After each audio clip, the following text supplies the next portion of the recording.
রাশিয়ার fur east অঞ্চলের আমুর প্রদেশে ৪৯ জন আরোহী নিয়ে একটি AN-24 যাত্রীবাহী বিমান বিধ্বস্ত হয়েছে বলে নিশ্চিত করেছেন স্থানীয় কর্মকর্তারা।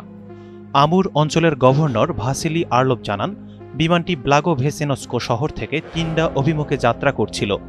৫৭০ কিলোমিটার দীর্ঘ এই ফ্লাইটে প্রায় ৫০ জন যাত্রী ছিলেন, যার মধ্যে ৫ জন শিশু।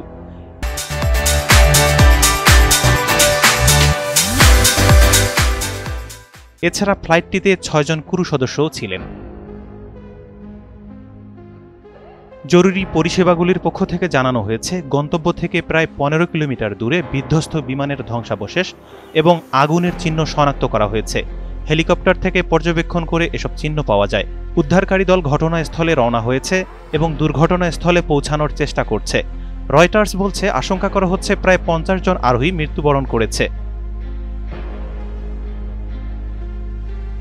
দুর্ঘটনার কারণ স্পষ্ট জানা যায়নি। বিশেষজ্ঞরা বলছেন, ইউক্রেন যুদ্ধের কারণে রাশিয়ার বিরুদ্ধে পশ্চিমা নিষেধাজ্ঞায় বিমান রক্ষণাবেক্ষণের খরচ বৃদ্ধি পেয়েছে, যেটিকে অন্যতম কারণ বলে অনুমান করা হচ্ছে।